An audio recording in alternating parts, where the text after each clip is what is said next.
Hey guys, what's up? Welcome back here to another edition of Intuitive Angling, and really appreciate you guys making some time out of your schedule and out of your day to spend with me watching the video. Always very grateful for that, so much appreciated. Guys, today we're going to be talking about April shaky head fishing. In my opinion, the month of April is the #1 month out of all year long to fish a shaky head. I would definitely put it in my top 3 in terms of my favorite baits to fish, and in terms of the number of fish I catch on it, and good ones. It's just because you use a shaky head doesn't mean you're just after little fish. Specifically in the month of April, man, the shaky head is such a good bait to catch lots of fish on, and also good fish on. Here in Missouri, there's a lot of tournaments. Well, there used to be a lot of tournaments before LiveScope, one on shaky head. So we're gonna get into that in today's video. Also guys, before we get started, just a quick invitation. Everybody out there that hadn't had a chance, if you'd be interested in subscribing to the channel, it's a good way to support the channel here. It's free and easy. You can unsubscribe at any time. Just like to extend that invitation out there if you haven't had a chance yet. Okay guys, shaky head fishing. What I'm going to do here is I'm going to show you, first of all, the shaky head setup that I like to use, how I rig it and everything. And we're going to talk a little bit about, how and when to fish it, under which conditions and structures and that type of stuff. First of all, guys, I want to show you the shaky head. I've experimented with a ton of shaky heads out there. And guys, this is by far, this is the best shaky head I have ever used. This is the Gamakatsu. It's called the trickyhead shaky head. And I'll put the link in the description, my Tackle Warehouse link, if you guys want to pick up some of these. These are freaking awesome, guys. I've never had such success on a shaky head in terms of not getting hung up and not losing any fish when I set the hook on them. It's got a super sharp, small diameter O'Shaughnessy bend hook on it, which I really like, that O'Shaughnessy bend. It's not a round bend. It's like sort of, you can see it's got little, well, they call it an O'Shaughnessy, the way that the style is. And then it's got a really small, nice tungsten head. Super, super nice keeper here on the shank that keeps your baits in place. You don't lose the baits. And one thing I will tell you guys about a shaky head, guys, if you buy the shaky heads, never use a shaky head that has a little screw spring on the thing. Those things these are so much better when you just thread them on the shank like this.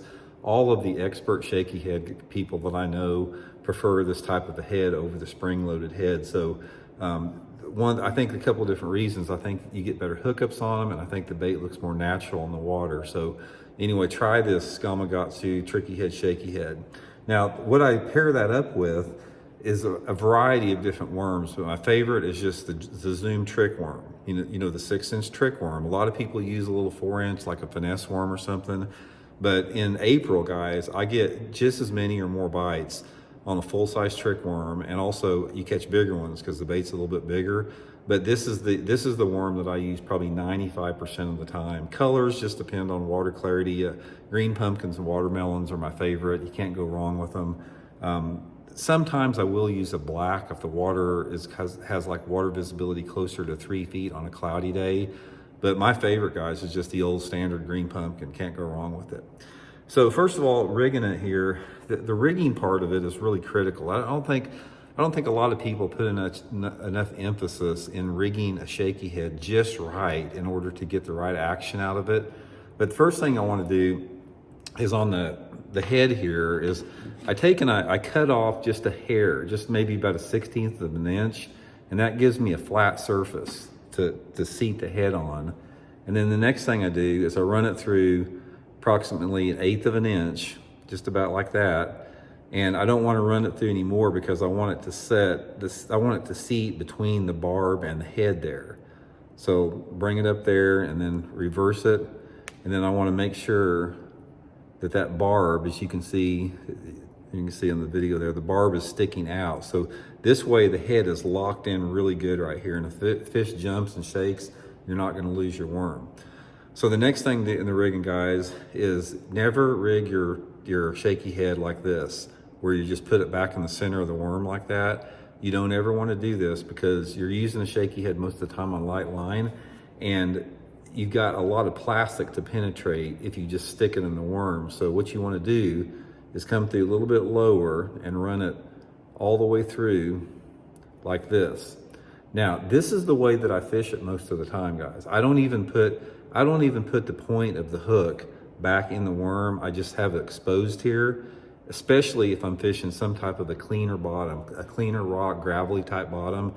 This is like, you'll never miss one like this. Now, if it's a little snaggy, if there's a few rocks or whatever down there, then I will take it up and I'll put the point back in the worm just like that to make it weedless, where it sets weedless like that. But just take some time when you're rigging this thing to get it perfectly straight. You want your shaky head straight all the time. And another thing about it is, and this is, if I can give you one secret trick in the month of April for shaky head fishing, is use a 1/16 of an ounce head. A lot of shaky head manufacturers don't make a 1/16, they make an 1/8 ounce. And that's why I like this, really like this Gamakatsu tricky head, is you can get it in a 1/16 of an ounce, which this is right here. It's got a nice slow fall to it, and it just comes through the rocks good. It doesn't get hung up with that light weight. So the next thing is like, where do you fish it at in April? The main things that you want to look for in April are those areas where you think those fish are getting ready to move into spawn. And a lot of it depends on the lake if you have the diversity of species of bass. If you got, you know, a good mix of largemouth, spotted bass, and smallmouth, or if you've got a mix of largemouth and spotted bass, or if you're primary largemouth, all that type of stuff comes into play. If you guys have a lake that has a pretty decent mixed population of those three species of fish, the #1 April structure to fish it in is on secondary points in the coves and the creeks, because a lot of times those smallmouth bass and the spotted bass, they'll spawn in and around those deeper points.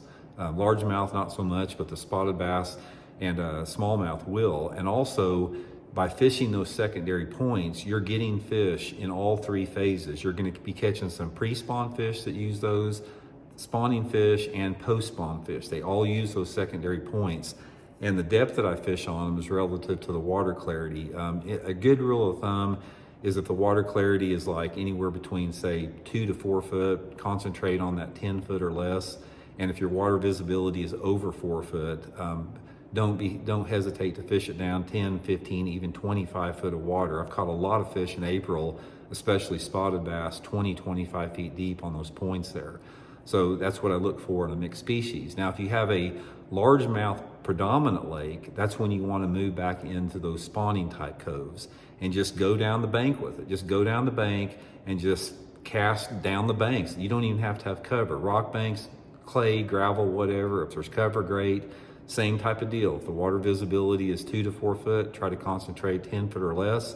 If the water visibility is greater than that, don't be afraid to get down to that 10 to 15 foot zone, but just concentrate on those banks, those coves and those banks where you think those fish are getting ready to move up and spawn in. Most of the time I'm fishing this on 8-pound test Seaguar and Vizix line. If the water's real clear, I'll go to a 6-pound test sometimes. And if the water's got some stain to it and I'm fishing shallower and there's a little bit more cover, sometimes I will go up to 10-pound test, all fishing it on that Megabass whip snake spinning rod.